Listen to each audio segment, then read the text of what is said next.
Legend tales of a place where the booze flows freely and the stories are always entertaining. If you are bold enough to seek out such a place, head 13 miles down the Tuscan Highway to a tiny blues joint known as the Townsmith Tavern. Once there, enjoy the ride. Ladies and gentlemen, you are listening to a UA production of Beer, Blues, and Bowl. Excuse me, you can't say that. You're gonna lose your family-friendly rating. You're gonna corrupt the kids. BS! A podcast that invites you to grab a cold beverage, pull up a seat, and enjoy time with friends. And here are your hosts, Howard Blues and the Mark Kidder.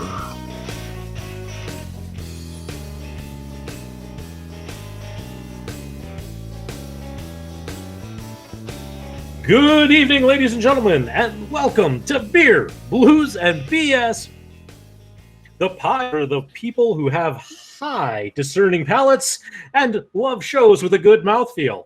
I'm your host, Howard Blues, here, as always. Do I break him? My co-host, the man, the myth, the legend, Mark Kidder.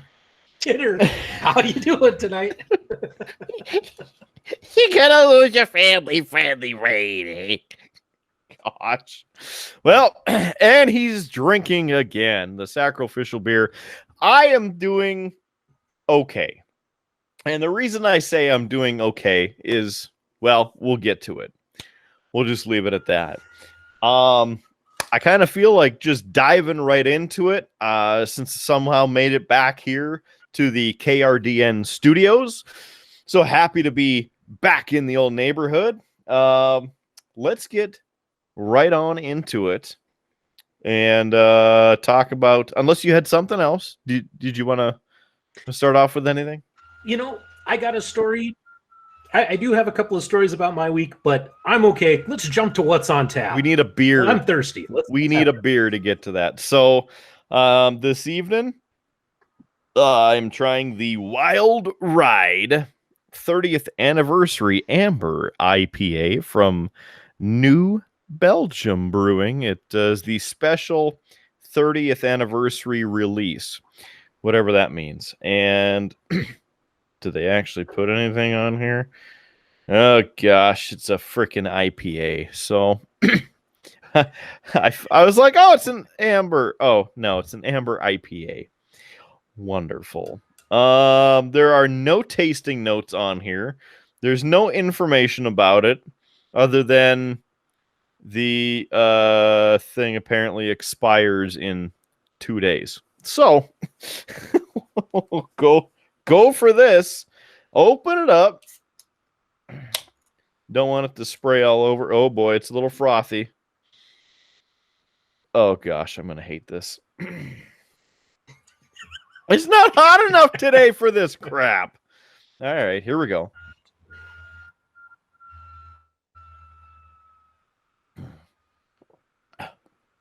Yeah, it's an IPA. All right. Oh, it's sour IPA. Okay. I don't know how amber it is, but it's certainly an IPA. Woo! All right. Man, if I was really looking for an IPA, that would be it. But I am not hip enough to enjoy an IPA, and I do not own enough plaid shirts to enjoy an IPA. So I don't know what I even want to do, if I even want to drink this or just get a different beer. Look, New Belgium, I'm not hating against your beer, okay? It's good. Somebody likes it. It's just not me, okay? This one, not so much. I'm gonna try again. I'm all about how I just like how you gave it the old "it's not you, it's me" breakup line. I don't know what you're talking about. I've never used that in my life. Oh, yeah. This one's you. It's not me. I gotta go Costanza on it. I'm sorry. Ugh. I'm gonna finish it. I can taste the orange or whatever they're calling amber. It's very citrusy, which we had the fruit and beer discussion, I think. Pretty sure. Many times. Right.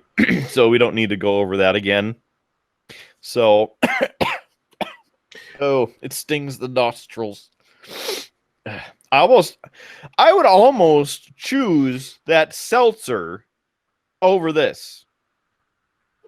I say almost because I don't like drinking static. What are you drinking? Go, please. I'm gonna find a sink to dump this in. Well, Kidder, I've been working on. I had a variety pack of beers from the Alaskan Brewing Company. So I had a low IPA actually as my sacrificial. So that was that. Which I picked up. This must be the high part of that IPA because you got to be high if you want to drink it. I guess. I don't know. Yeah, I picked them up because last week while you were on your road trip, we recorded the show kind of late. Part of the reason for that was I was at my dad's retirement party, so he retired last Friday. Oh man, so he's done. That's already come up upon us. I can't believe it. Congratulations, but damn it, you should have put in another 10. Yeah, so he's all done. So he didn't really want a big party, so it was just out at the ranch on the back patio. A lot of beer drank. Perfect. It was a good time. It was a good time. Howie Jr. was having a blast. There was another little kid there who was about a year old. So they bonded over chasing the puppies around and perfect rocks, mostly chewing on rocks. So, but I just wanted to throw that out there. Congratulations from all of us here at Triple B. Mm-hmm. Not that he would ever listen to this show, ever. Never. I hear that he actually has taste. Well, I just put it this way: he's never been real approving of my shenanigans, interests, or things like that.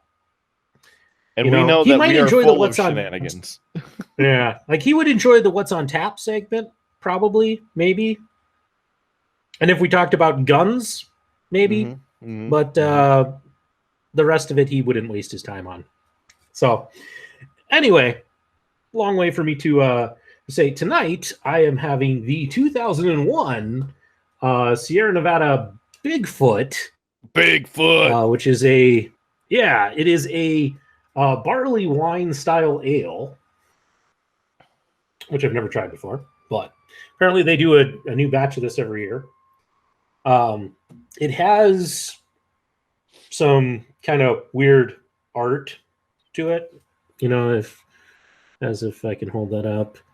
Has a prospector with a mule, both looking very alarmed. There is a Bigfoot hiding in the trees there. Look at that.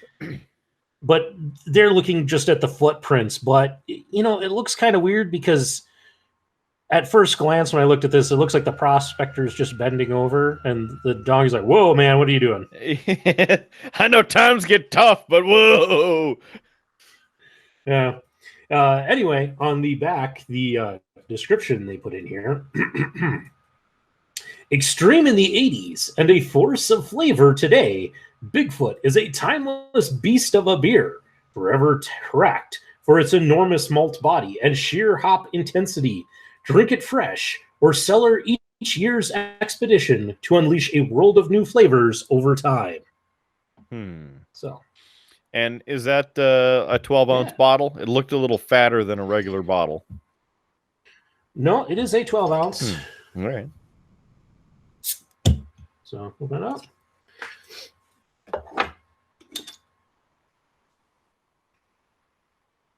Interesting aroma. Don't know how I would describe that. Is it mossy like foot fungus? I wouldn't say that. Well, we'll give it a shot.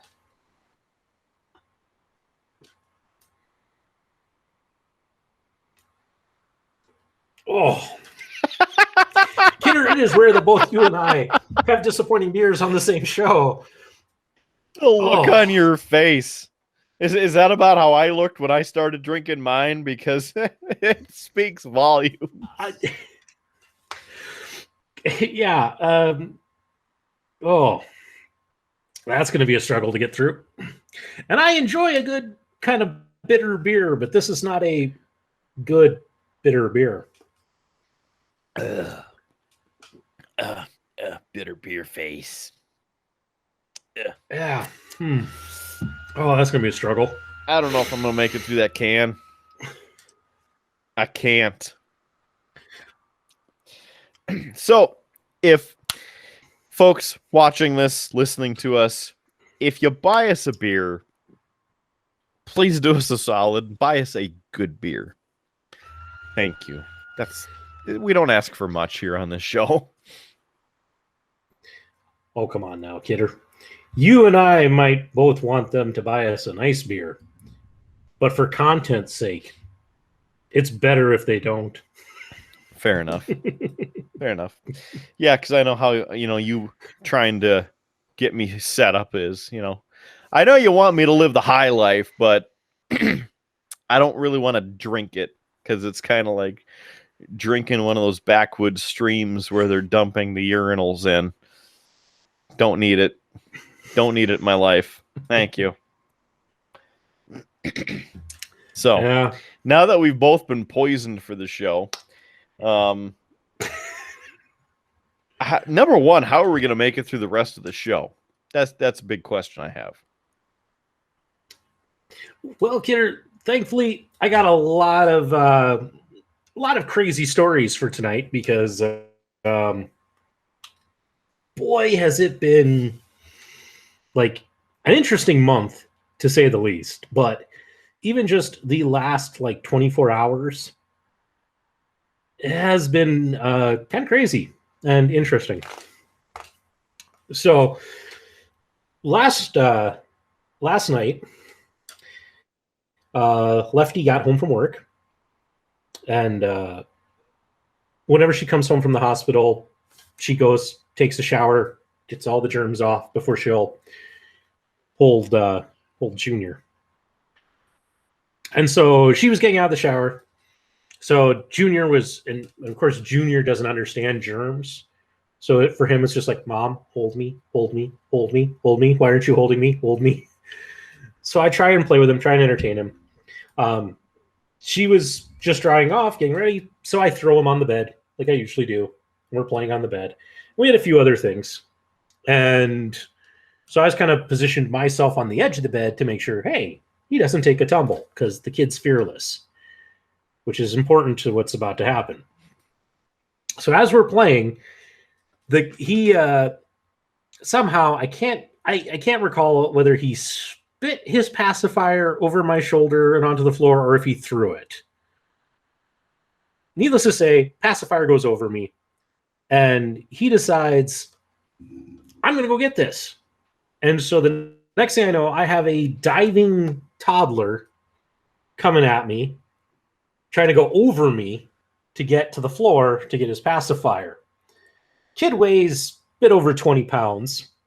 So as he's going over, of course, I have to pivot to catch the kid, which I do. But I'm a big guy who, so there's my momentum from going towards the edge, his momentum from diving towards the edge, plus, 20 pounds. And I catch him, and the realization comes through, crap, we're going over. We're falling. Oh, boy. And in that instant, and, it happened fast, but there's this instant realization of okay, I have a choice here. I can either brace myself for impact and protect myself, or I can save the kid and make sure he doesn't get hurt. And so sure enough, I yanked him back in. I go crashing to the ground. He lands on top of me. he's fine. But Kidder, let me also put this out here. We've been trying to sell our place. We did some staging. So the gap between my side of the bed where I was on and the wall with the few things that are on that is pretty small. So it's not a big gap. And again, big guy, small gap. I go down and I for the most part is okay, but been very sore, very achy, and I'm not exactly sure what I did with my foot, but I have walked with a limp since. Like, it has been painful to step on. I don't mean to laugh at you, but I mean, it's just like, hey, we're getting old. This sucks. Yeah. It was one of those things. Like, as soon as I hit, I'm like, Lefty, come grab him, because he's of course trying to squirm and such. And I'm like, I don't know what condition I'm in.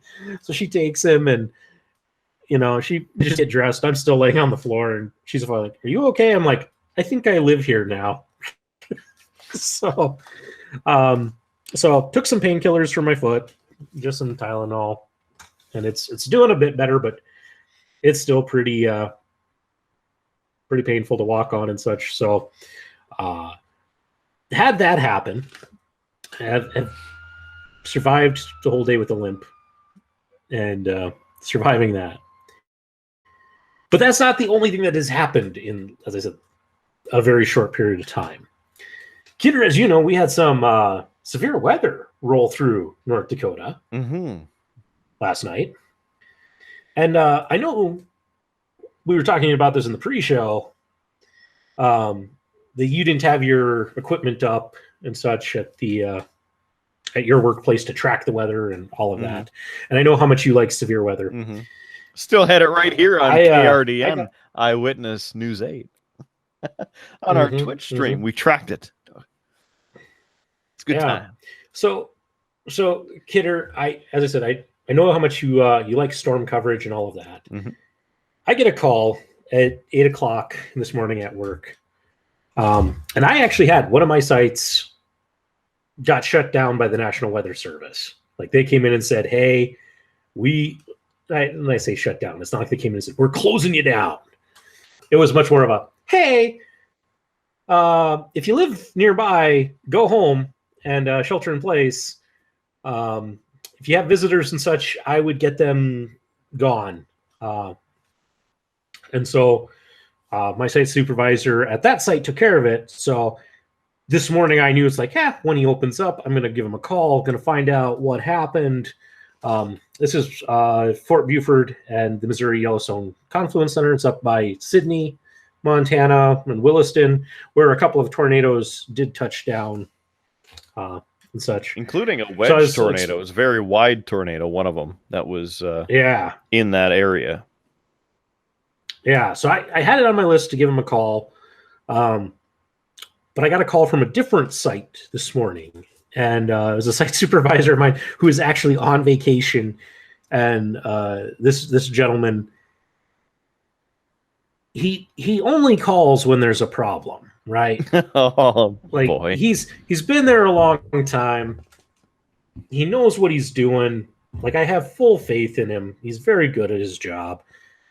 And he only calls me when there's a problem. Otherwise, he kind of works independently, which is great. So he calls. He's in Nebraska at a wedding, but his assistant site supervisor that we had some storm damage to one of the buildings up at Fort Totten. And Kidder, I got pictures for you. Oh, I do like a good show and tell. Yeah. Hopefully it's some really good stuff, like tornadoes and clouds and, all the fun stuff, like watching the actual mesocyclones coming on in and things like that. Well, and I'll tell you, this is more of the aftermath. All right. So, most of my sites are fairly remote. So I don't have a lot of site supervisors who are really close to their site that could watch something come in. But this is what he was calling me about. Oh, look at that. Pop up. You have a skylight now. That was exactly my comment to it. We have a nice large hole in there. If you're wondering where the roof ended up, well, it ended up here in this tree. Sweet. Free air conditioning and a tree house. Yeah, and a tree house. Yeah. So this was what most of my day was spent dealing with, trying to help the assistant site supervisor in any way I could, along with talking to insurance and all of those things. So, but yeah, I took out a section of wall. And it's cracked down the middle there too. So of course that's just awesome. Yeah, the crack was actually already. Go back. That crack was already there beforehand. Yeah. But it's now worse. So, but yeah, we got bricks everywhere. It's going to be a lot of fun as we put this back together. So that was my morning and most of my day waiting to hear from insurance adjusters and things like that. So, but I figured you'd appreciate some photos of storm damage. So that was at Totten. I did eventually call my site supervisor up at MySick to go, hey, what happened? You guys are okay? And he's like, well, we had some fence get knocked over. And other than that, we're fine. Our neighbor's barn, on the other hand, is basically destroyed. So they were pretty sure that they had probably a smaller tornado that just, because he could follow the path of it and just, but our stuff up there was fine. But neighbor's barn was, I saw pictures. It was pretty gone. So, interesting. So yeah, so crazy 24 hours with me taking a tumble off of bed and utter destruction by weather. Yeah. So yeah, good times. Fun. Yeah, very good times. Kidder. Yeah. I can't help but notice we're both wearing black. And I like to think that it's both because we're mourning. It's true. And mourning the fact that our glorious season has come to an end. Yeah. Yeah, very, very, very. Yeah. Yeah. Yeah. I would drink to that, but I can't. I don't have a replacement yet. But yeah, very, very unexpected for me, and I'm sure as well for you, that suddenly after two amazing games and a third one that as we talked about in the pre-show was really fun to listen to on the radio, a little stressful but very interesting, and then the next 4 games were absolute crap. Really? Why?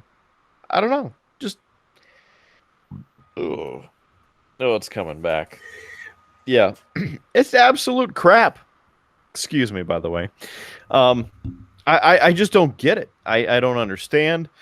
There could be a million different things, but the team just sitting and watching the games, even when we're doing this and you're not fully vested in watching the game, you can see it's completely a different team. And I don't get it. Like, how can you play 3 days, or 3 games this way, and then I don't know, how do I play hockey? I don't know. And they even scored first in 2 of those games, or 3. I don't even remember, but just ridiculous. Yeah, I was listening to a commentator today on my drive into work, and it was actually a very unbiased take on the Avs Golden Knights game, series. And what he said was that the Avs came out and played very strong, very fast hockey the first two games. And that what you saw Vegas adapt to that play style and do the things that then shut the Avs down. And the failing of the Avs, it's not that they played terrible, it's that they didn't change the strategy. Vegas figured out how to shut us down. We didn't adapt to it. When it's series hockey, you have to adapt as the series goes. You can't just rely on what works in game one. Because unlike the regular season where it's like, you maybe play 2 games back-to-back with the same team. Yep. You play those 2 games, but then you're off to the next game and the next team. You don't really have a whole lot of time to adapt and perfect a strategy. But when you're playing a series, you have time to adapt. And it's, to me, and I agree with this commentator for everything I've heard and seen, seems like Vegas adapted and we just kept trying the same thing over and over and over again and had some success. It's not like we got shut out in any of those games. Mm-hmm. But we weren't going to have the same blowout that game one was. It was very much a thing. And I don't know if I blame players, maybe a bit on the coaching, not recognizing, hey, this isn't working. I mean, when Vegas comes back, wins 2, wins a third, and it's like you're still doing the same thing. Yep. Something's not working. You got to change it. You got to try something else. And so that to me, I thought was a very good take, and I can agree with that take, because I got to watch one of the games against Vegas. I got to watch the first one, the blowout game, and even in that, I don't get to watch a lot of the Avs games because I don't have cable and very busy. But even as I watched that game, I noticed it's like we kind of do the same setup and play again and again and again and again, and we have a lot of success with it. We're a very fast team. We can catch defenses off guard. But again, if you're a one-trick pony, you can figure it out. So right. It's kind of like back in the day with the Sioux, and how we would get super frustrated with the dump and change. Go do something with the puck. Don't just throw it down there and then get off the ice. Yeah, I get that you're trying to save your legs, but you know what? Maybe one of the teammates needs to take the puck and try and enter the zone while the rest of the line changes.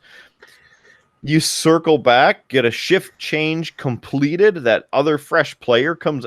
Try something. Do something. Yeah, and I think that's why that there are players during kind of our time at UND that really stand out, and it was because they were players who chased down the puck, that didn't just dump it in and retreat all the time. They were down there harassing and trying things and had success.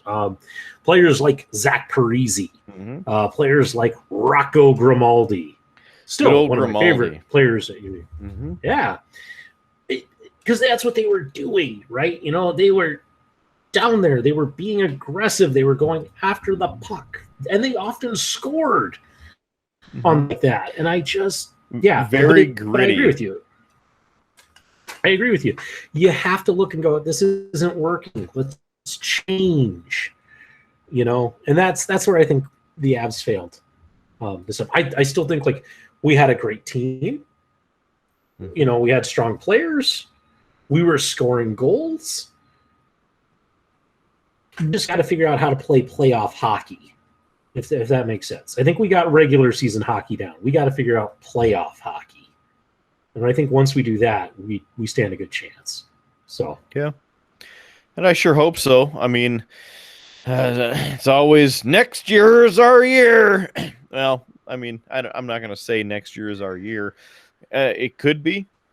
I thought this year was the year, especially with how, like I was saying, how the team played and how they did everything for a long time to be that good and get as far as they did. Mhm. I mean, that's why they won the President's Trophy, right? Well, maybe that Right. was the curse for whatever reason. I don't know. Yeah.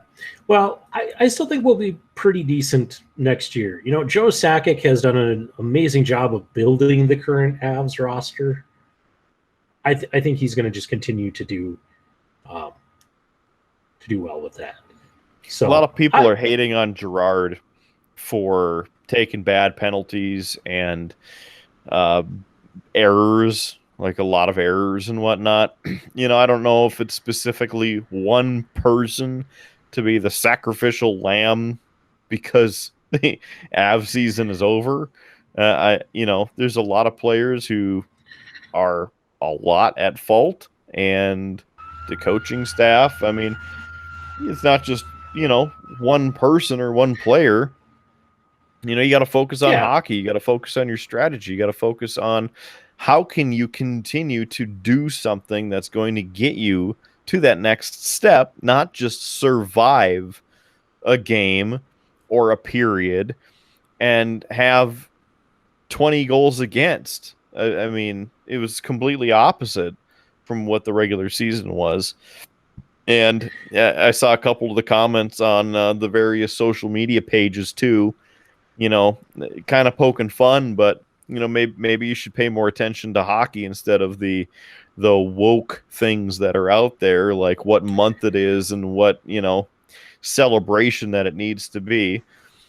Maybe as an organization you can still do that, but if it's the players who were distracted by it, I mean, purely a theory or a hypothesis. I mean, it's not something that I have any proof of, but I just saw that it was commented several times on several different posts. And like, maybe there's some traction. I don't know. Well, even to take kind of like the politics out of it, and that I think that today there's a lot of pressure on players to do press events and charity events and social media and just regular media and that. There's a scandal in tennis right now. I don't know if you've heard about this. Mm-hmm. There was a tennis player at the French Open. She skipped press, like the after-match press. And the French Open tournament fined her. Professional tennis fined her. I forget what the fine was, but it was quite a bit because she didn't do press. And she dropped out of the tournament because of it. She was winning, but she dropped out of the tournament, and she decided, you know what? I've been fighting depression, not in a great spot, mental health wise.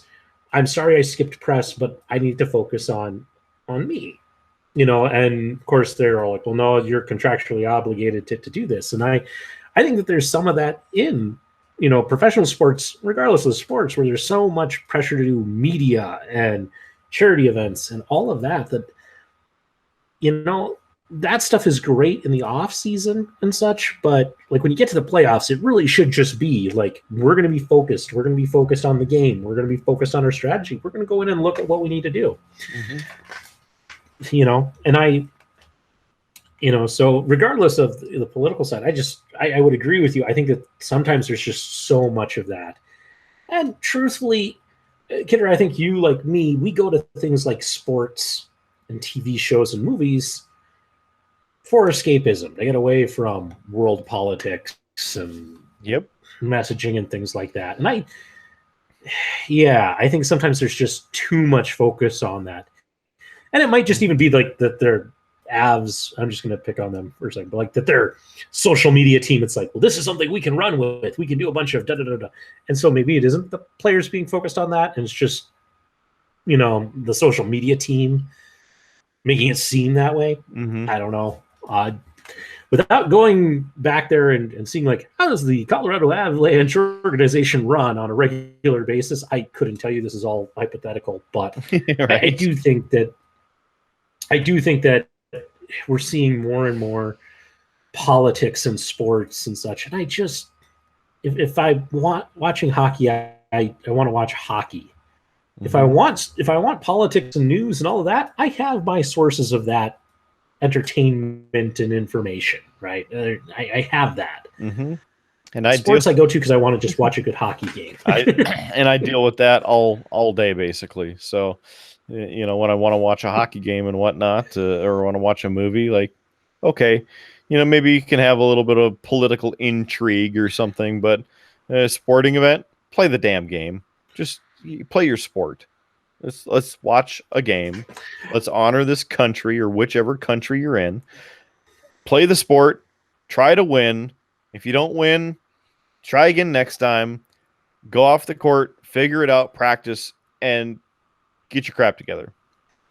I don't know.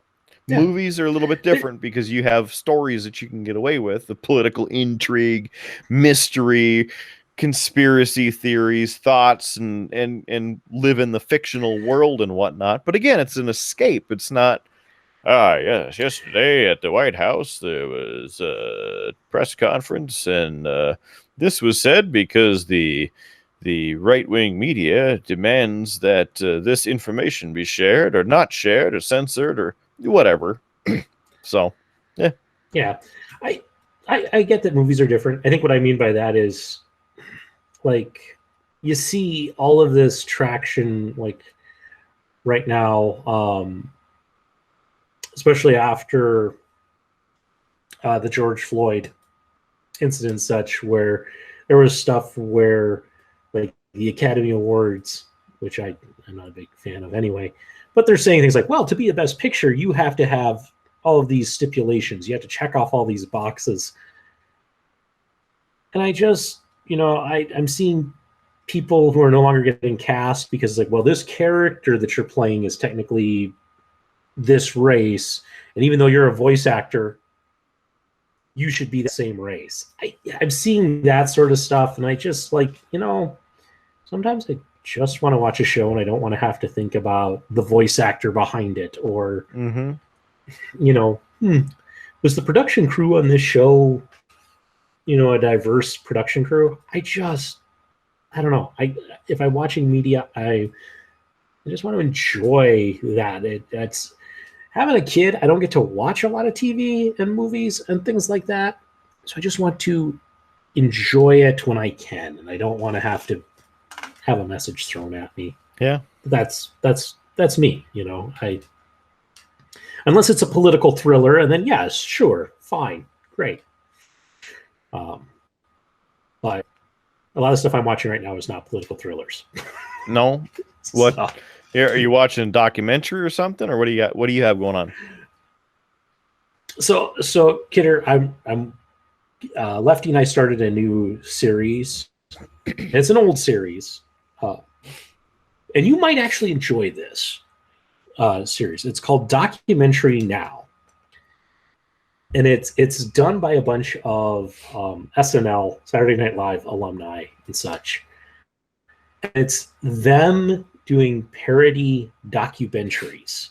And they take footage and such from actual documentaries and stories from actual documentaries and kind of work in their own unique comedy and twist to it. So, like, we've watched the first 2 episodes, which the documentary in that, it was the same documentary, it was 2 parts. The documentary was called Batshit Valley. And it's about a small town in either Washington, I think it's Washington State, where this cult moves in. And it's the town people versus the cult. And Kidder, both Lefty and I were laughing out loud at some of this stuff that they were doing. So, but they have like Owen Wilson cast as the cult leader. It's It's really good. It's, as I said, it's humor about, this cult, and I mean, it is an actual story. You can actually find the actual documentary series on Netflix that they took it from, but they take it to such great lengths, and it's good. Hopefully we'll get to watch a little bit more this weekend of it, but and see what the new documentary is. But yeah, I highly recommend it if you are a fan of documentaries and humor and parody. So far, I can recommend the first 2 episodes. Very good. Has some big names associated with it. And I don't want to say too much because I would give some of it away, and it's such. But I highly recommend it, Kidder. And I think, as I said, I think you'd enjoy just their take on this and just some of the shenanigans that they get up to. After parodying, traditional documentary, I'd most likely really enjoy it. It's been one of those days. I stayed up too late. I was up until almost 3 last night watching the storms come in. So, and then I got up at 8:20 to get ready for work. It's like the good old days, except I'm old. Yeah, see, and I wasn't up because of the storms. I was up because of the pain from falling off my bed. Yep. Yeah, it's so great. Pain on the one side, and then, of course, because I've had quite the stressful month, my nerves are acting up from my transverse myelitis. So, like, one half of my body is, like, burning hot, painful. The other is, like, you are old and fell out of bed. And throbbing, probably, right? I'm just... Oh, yeah. I'm just like, this is misery. And then, to get to work is like the first thing out of work is, and the roof blew off of this historic building. It's like, I was done with my coffee by like 10:30. Yeah. Like both of them. I consumed, what was it, like 40 some ounces of coffee between, 7:30 when I walked in the door and 10:30. It's a lot of coffee in a short period of time. Oh, yeah, I hear you. That was like my yesterday too. With I started out with the 16-ounce Red Bull, and had that within my first half hour, and then at about I don't know 1 o'clock had a Coke, and I'm drinking water in between and trying to keep the caffeine flowing, and then by hour 11, I think I had another Coke, and just on and on. But I know we're talking about things that we're watching right now. We're trying to work through the complete Star Trek Voyager series, because in theory, at the convention this year, or the con, if you will, last year was the 25th anniversary of Voyager's initial airing. And what that means with what they typically have done is they have a big celebration. Have everything kind of themed around that. But no convention last year. So, hoping that this year they have a lot of Voyager-centric things. And, of course, getting the missus interested in the Voyager topics and whatnot. Trying to get through the entire series and get that figured out. So we are almost done with season 2. So still have about 100 episodes to go.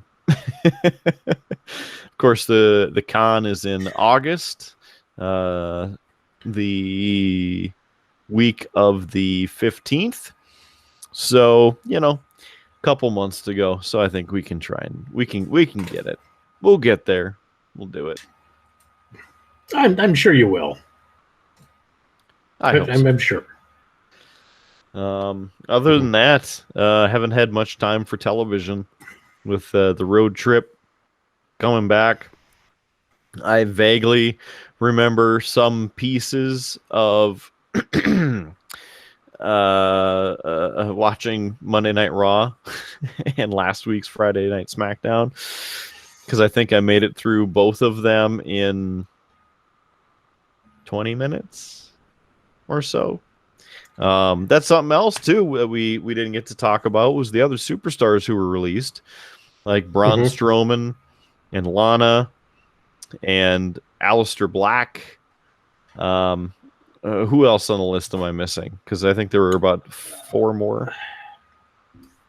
Yeah, Ruby Riott went out. Yep. Yep. There were some others. I mean, it was an impressive list, to say the least. And I mean, I listened to a little bit of the commentary about why some of them were released. Some like Braun Strowman, which many people are like, oh my gosh, he just wrestled for a championship like 2 pay-per-views ago. Mm-hmm. Why are you letting him go? And that one was a matter of they had given him a contract, like headliner money contract, and have come to the realization that he's not a headliner. So easiest way out of the contract was to let him go. Interesting. So there's apparently, well, you mentioned Braun Strowman. Apparently there's offers from his agent for, I think it was 3 or 4 different independent appearances, which were 3 hours in length. And the contract, I don't want to call it request, but the basic offer, if you will, to have him come and appear and do a signing or whatever the event is, was $20,000 to $25,000. So that's also kind of where people are like, okay, you are not worth that. But anyway. Yeah. I think that there are others like Aleister Black. I just don't think people understood him or his style, and it's a shame. Because Kidder, I think we've talked about like the fact that like I get more and more burnt out on WWE all the time. Yeah. And all of the guys who are making it interesting and would keep me sticking around are either not constantly on the show or being released.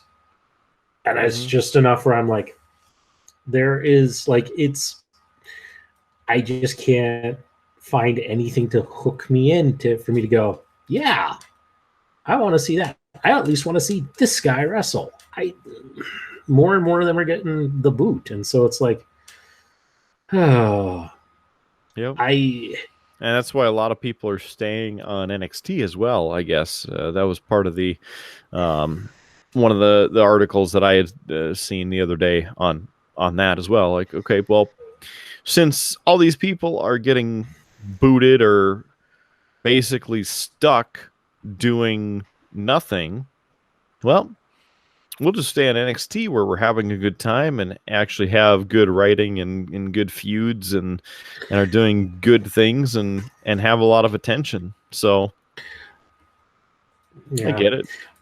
You know, I'm going to give a little praise, not that I follow it, but a little bit of praise to AEW and how they have managed their humongous roster, because they only have so much TV time. Mm-hmm. So they do, I think it's a 2-hour show, once a week. And that's their TV. But they have 2 YouTube series that's where they put kind of all of these guys who aren't quite there yet. But they do an excellent job of mixing in high card talent to that, because they do have enough big names. It's like, well, gosh, we can't get, John Moxley on, the main show this week. That's okay. We'll have him be on AEW Dark and he'll just squash somebody. So you're getting to still see these big name guys in matches and doing things and some story progress. I will give them credit. it's a nice way for them to do it. And there are storylines that continue on there. It's not just a throwaway show like a Sunday Night Heat or a main event or a Velocity. Man, or, I wish we had Heat or Superstars. Velocity now. I wish we had those. Yeah, I mean, I give them credit. They're doing a nice job of that and spreading their talent around to those different things and using the fact that, hey, YouTube, we can put on as long of a show as we want on here. We're not stuck to a 2-hour or 3-hour show. And so they'll just put on a bunch of matches. And I also give them a lot of credit. There's not a lot of like promos. It's like match after match after match after match. And you get a huge amount of matches with it. So give it a lot of credit for that. But not that I watch, but it's at least more tempting, you know. Sure. Yeah, and I still am one episode into AEW, so I just see bits and pieces here of so and so joined, and so joined, and I'm all right. It's all of these people who used to be on WWE programming, and it's understandable. They need a place to go, and they want to be on television and one of the main promotions, and they do have quite a few interesting things happening on AEW, but I just haven't been able to fit it into my schedule. Just like we've talked about before, we can't even fit the two main shows of WWE's programming into our schedule. So let alone adding another 2-hour show minimum or an extra 4 on top of that for the dark shows. And then watching NXT an extra 2 hours and it's on. And then the pay-per-views, which next weekend we'll have that. So on the next Triple B, we'll be able to talk about Hell in a Cell and see what we have coming up on that, what the card is. So yeah, I mean, I don't know. I'm kind of at the it is what it is point with wrestling, and it's more of a passive entertainment at this point to me, really, because of there's just too much. I will say, Kidder, I know we. What? I say something funny? No, the leg on my end is really bad. So you paused and the leg kind of held, and I'm like, oh, okay, I'm going to interject. and it caught up. You were talking. I'm like, sorry. Didn't mean to be that guy. I thought 7 over here. I thought we already did this episode. That was on the list already. Can't we? Damn it, people. Please give us some money. Please help us get some decent technology in here. The poor man needs internet and a computer. That's both of these poor men. Please help us. And some better beer. Please. I'm about halfway through on this thing. I'm gonna get it done. I gave up. I normally don't give up, but don't call me a quitter because I started it, and I'll finish it. It's just gonna get finished by going down the drain.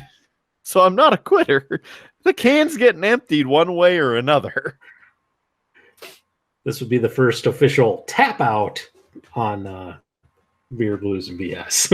I would guess. No, the tapping out is coming in a couple months because I think that the batch that we're going to learn how to brew tomorrow, or no, that takes like 6 weeks.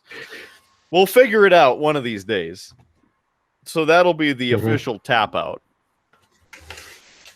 Okay.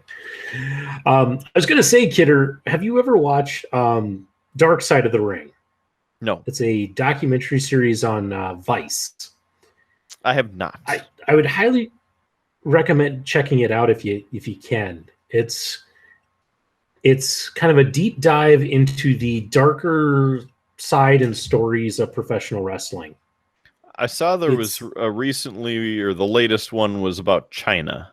That sound right? And the last one was about Bret Hart. Yep, they've done one on him. Brian Pillman, they've done. They did, but I mean, they always kind of tie it into these great stories. Like they talk about the murder of Bruiser Brody down in Puerto Rico, which is it's just interesting in that regard. But it's very well done, and the stories they have chosen have been very good, stories to tell. So, highly recommend it. They dive into like the Brawl for All and how terrible of an idea that was, and the stories that they tell are just incredible in that sense. Like if for those who don't know Brawl for All, it was the time that WWE decided, let's have legitimate boxing matches between our wrestlers.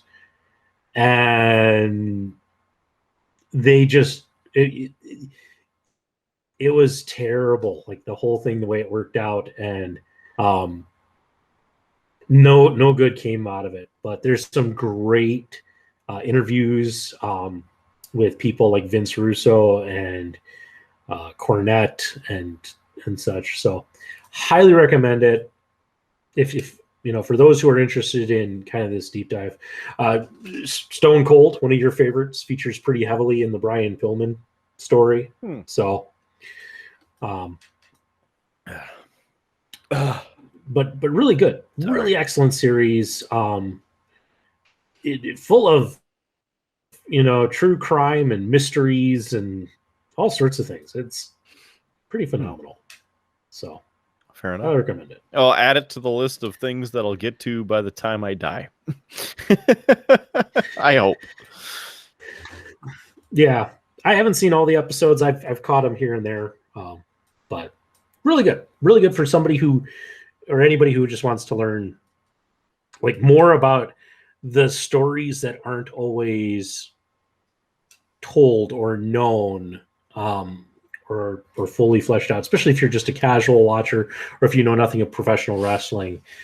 You hear some of these and you're just like, oh my gosh, who knew that wrestling had this crazy past with some of these things. So yeah, very good series.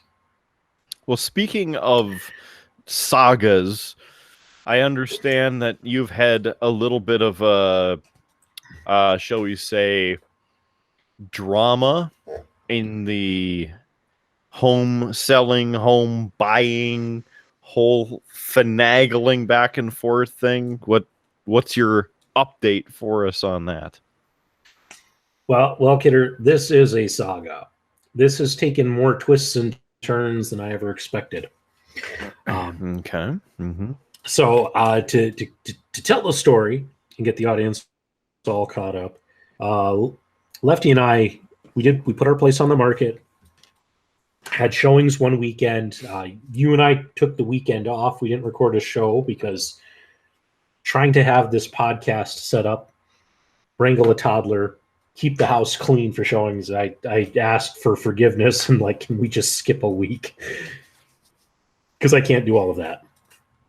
So we had several showings, had an open house, and we got one offer out of it. And it was a low offer, about 11 grand below what we were asking. Now, we live in a condo. Lefty and I bought this place, as a starter home. And it was great. Didn't have to buy a lawnmower. Didn't have to buy a snowblower because those are taken by the condo association. It needed some work, and we've done quite a bit to fix it up. But when we bought the place, our realtor said, hey, it's going to take you like 7 years to get, equity built up and sell it, because that's just, condos are weird and how they sell and such. So we get this offer. It's 11 grand below what we're asking. It's still more than what we paid for the place. And what we were expecting to get, because there was another unit within our condo association that sat on the market for over a year and sold for about $6,000 less than what we paid for this place. So Lefty and I were like, when we decided to sell this place, we were like, hopefully we break even. That was where we wanted to be. So it's a low offer, more than what we were hoping to get. Our realtor we talked through was a cash offer. It was a good offer. And we didn't really have a lot of interest outside of that. So we took the offer to get to the home inspection. And these people were like, they asked a ton of questions about the condo association.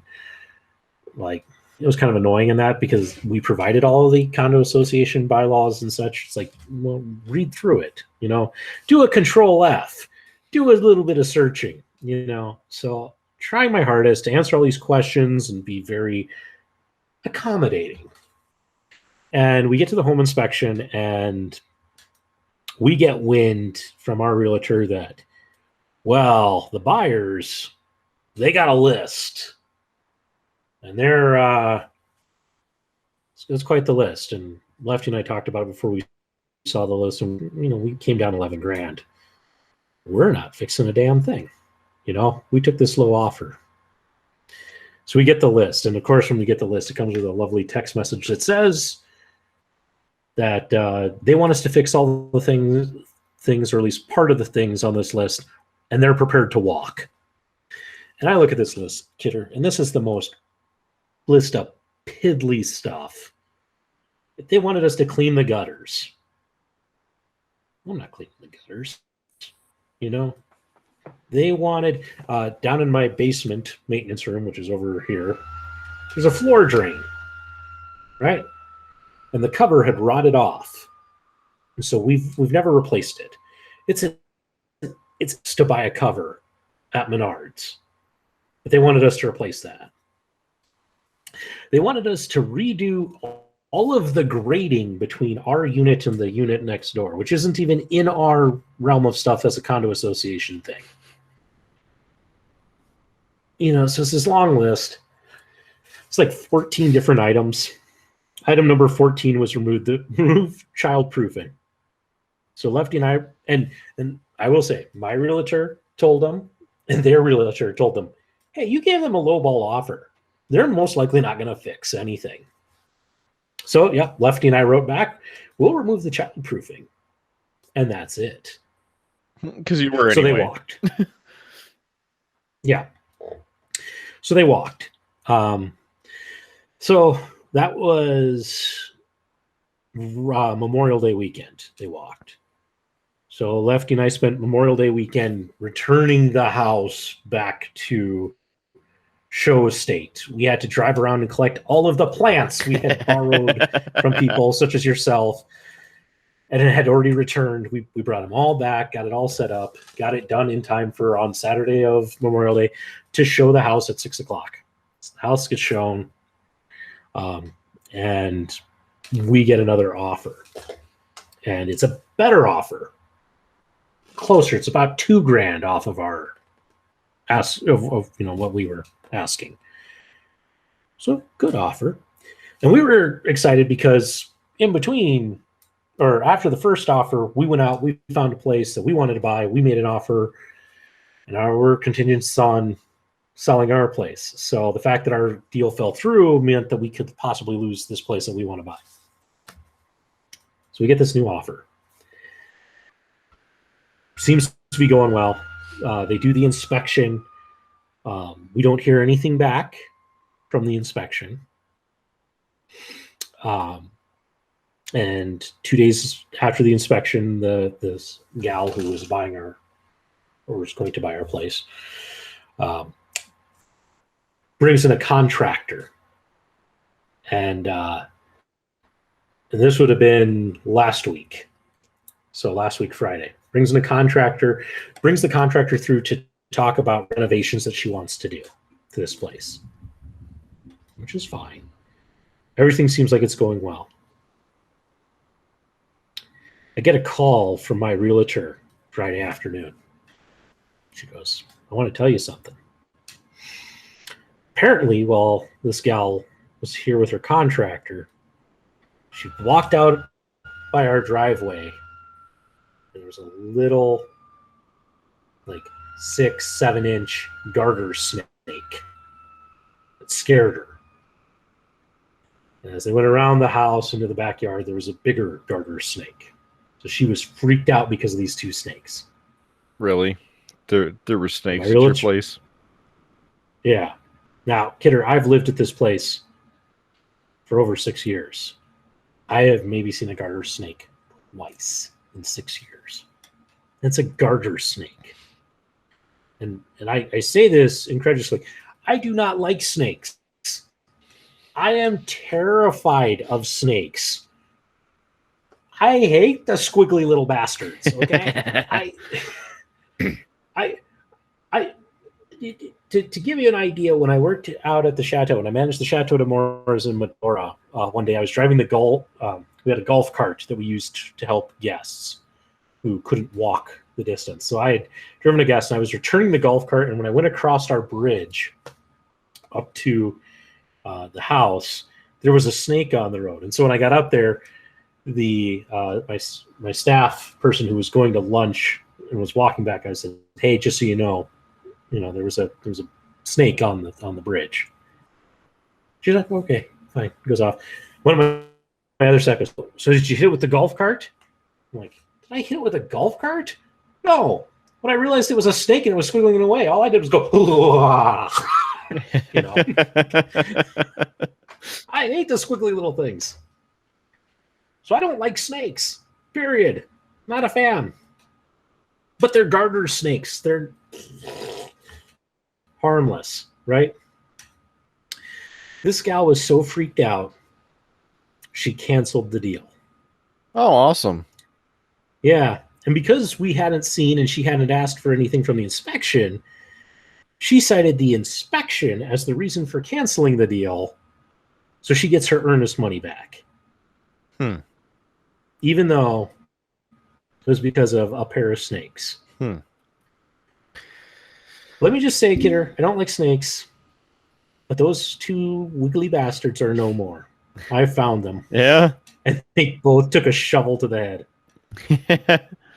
Well, it is what it is now. Which people have to understand. Like, again, I don't like snakes. I'm not the guy who would normally kill a snake, because that means I have to get close to the snake. And I'm not going to do that. Yeah. But these two snakes nearly cost us selling the house, nearly cost us getting our new place. So this is why, Kidder, last week I was kind of in a mood. So, because once again, I had to get the house back in order. We had to put it on the market now for the third time. And we had 2 showings on Monday and no real interest. So Lefty and I were thinking, great. Our realtor gets a call, and the gentleman we're buying our new place, while he's willing to wait, his realtor was suggesting that he put a 48-hour contingency. If we didn't sell our place in 48 hours, his house goes back on the market. Sounds like a dick realtor to me. Yeah. Well, I mean, I can't blame her, because in this current market, if you have a house, not a condo, if you have a house, houses are going fast, and stupidly. People are waiving home inspections. My brother, who just bought a place, one of the places that he originally put an offer in on, he went, I think he said $12,000 over asking, and he still didn't get the house. Wow. I mean, it's just ridiculously stupid in the house market right now. And so we things were looking grim, and we got a call from our realtor that same day, that evening, going, "Hey, we got an offer coming in." It's like, what? So apparently, there's a couple out there who are buying a house for the gal's mom to live here in Bismarck, moving from another town in North Dakota. They had come to the open house way back when we first had, the first weekend we were on the market, and they made us an offer. So, Kidder, as of yesterday, I have now officially sold this condo 3 times. I don't know. You talk about following through. I don't know. We will see. They're planning the inspection, so the house gets inspected for the 3rd time. Beginning of this next week. We hope it stays sold. Because if it does, then we get our place. So awesome. We'll see. Well, that's good. This has been roller coaster of emotions, man. Lefty and I are very much of this mood of like, this is get it over with. please. Yeah. Because it has been like, there are different levels you keep your house, right? There's the lived in mentality, of your house. And then there's show quality. I mean, not that I like to move the camera during the show, but like if you look behind me, you can tell that Junior was down here, right? Mm-hmm. And yeah, I'm going to have to pick all that up, but not a problem. That's lived in quality, right? Have a little bit of mess, have a little bit of that lived in feel. Yeah. Show quality is pristine. Trying to keep a house pristine with a toddler? Oh man, I'm tired. I'm tired thinking about it. Right. So well, don't think about it. Get some rest. I'm trying. I still got way too much beer we got to rest. I'm sure this should do it. Maybe one more. We'll see. One more sip. Nah, it's more than a sip. I'm down to, I would guess, a quarter left. So I think that's good enough to sacrifice. Pour the 40 for the homies. Yeah. I don't think we're going to see Howard the Ref coming in and calling a penalty for waste of beer. Yeah. So I mean, is it a waste when it's crap? You say that, but I've drank a lot of crappy beer in my life, and there's been very few I haven't finished. All right, so we'll put it this way, because you're correct in pointing out that you have drank a lot. I've drank a lot of crappy beer, like the lake water. They bottled it Lost in Lost. Okay, I lost the name of it because that's how bad it was. I was trying to forget about it, but the lost this or et cetera, is really one of those things. Like Beer 30 is another one of them. That wasn't terrible, especially when you're getting 30 of them for the whatever low price. It was like $10 for a 30 pack. I mean, very cheap. You're not expecting the best quality out of it, so you already got that. But right, I mean, not the best. But we drank those. They tasted okay. Was it the best? No. Were they crappy? Yes. But we drank them. You are correct. This is like other level. It's too woke for me. I don't know. That's like the best way that I can put it. Like I said, I don't have a bunch of plaid button-ups and whatever. My beard isn't that full. I don't know. Our IPA loving fan is probably going to take so much offense at you in these comments. It's possible. I mean, I could see it. Not trying to offend anybody, because if I wanted to offend somebody, I could really go off on a tangent. But I get it, because there are some times where, like, even an IPA, and I enjoy an occasional IPA, but I have had times where I look at an IPA and it's like, ooh, or you start an IPA and it's just like, ooh, I am not really in the mood for this IPA. Yeah, you sit there and you go, I've made a bad decision. Yeah. Mm-hmm. This is not the beer for the night. So. Mm-hmm. And like I was saying, for me, I typically will enjoy having an IPA, very seldomly, but I will enjoy an IPA on a really hot day. I don't know what it is, because you would think, well, maybe you don't want it on a hot day because it's so tart, but maybe that's what it is, because it's tart and it's fruity, or tries to be fruity.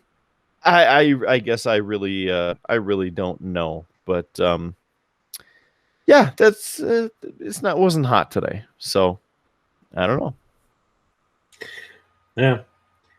Well, Kidder, we've been talking for quite a while. I think it's time that we put a lovely little bow on this, wrap it up. All right, and let's wrap it up. Call it a night. Well, it is a night, and a night like almost every other night. But this night, thank you for being with us, or day, or morning, or afternoon, or weekend. You know what? We're really happy that you could join us here on the old Triple B, because we couldn't do it without you. Well, we could, but it just wouldn't be as fun. Let's put it that way. So thanks for joining us. If you would, please and thank you, hit us up on Facebook, facebook.com/beerbluesbs. Also, of course, on the rest of the social medias and email as well. The best way to find out about us, though, right there on Facebook, facebook.com/beerbluesbs. Aside from that, you can email us. He's Howard at beerbluesbs.com. I'm Kidder at beerbluesbs.com. You can also email the Rude Boy or the gentleman from Nebraska, Brother Nico, if you'd like. Their emails are also available on our social medias and Podbean. Podbean, the best way to find out where we're located and get a couple pieces of info on your good brothers, and, of course, the episodes right there. Hey, you know what? We're also all over the place. Spotify. We're on Pandora, Google Podcasts, Apple Podcasts, Amazon Podcasts. Let me see, Sirius XM, which is included in their app, and the Pandora app. There's a few others, but the best way to, like I said, find out when and where we are is right there at our Podbean website, which if you search Podbean and Beer Blues BS, you will get right to the right page. And if you enjoy watching this train wreck of a broadcast, you certainly can do that as well. Right on our YouTube channel at YouTube, just search Beer Blues BS to figure out what your favorite good brothers are up to. And, of course, the very last thing, maybe not the last thing, but just for tonight, join us on KRDN Eyewitness News 8. We've got the Weather Channel available for you 24 hours a day, 7 days a week on Twitch. It's the KRDN Eyewitness Weather Now channel. And get the latest forecast if you're, of course, in the Bismarck or North Dakota area in general. Tracking severe weather when it's happening, man, because that's what we do. Mainly what I do. But it's a good time. So it's time to wrap this thing up, because I'm looking a little white now that I look at it. I must have been waving around or something. My camp. I got some color back into me. I'm alive, damn it. So, all right. He is the one and only Howard Blues. I am the man, the myth, the legend, Mark Kidder, the Mark Kidder. Thank you so much for joining us here on this episode of the Triple B. That's Beer Blues and the B. Join us again for another episode. Remember, free beer tomorrow, and we'll catch you on down that old road. You have been listening to a UA production of Beer, Blues, and BS. If you enjoyed the show, help others find out about it by rating the show or leaving a review at your podcast listening service of choice. Thanks for listening, and may your glass never be empty.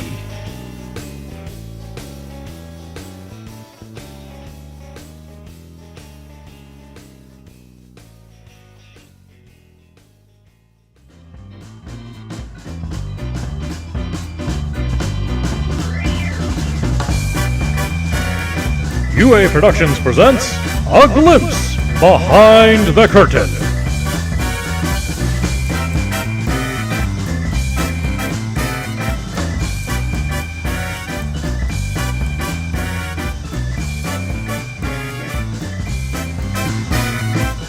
I hate to tell you, Kidder, we're going to have to maybe lay off the Indiana jokes. We actually have somebody in Indiana listening to the show. Not the gentleman from Indiana, just somebody from Indiana. Okay. So saw that in the stats. So let's clarify at this moment that we are not hating on the state of Indiana. We are not hating on anyone from Indiana except for the one gentleman from Indiana. We have nothing against Indiana. Indiana's a wonderful state. I've been there. Indianapolis is a nice place. It's a great place. I've been through Indiana. Love it. But there is that one gentleman who hasn't responded. And I have to say, Kidder, like, episode 10 goes live, so he's had time to listen. Of course he has.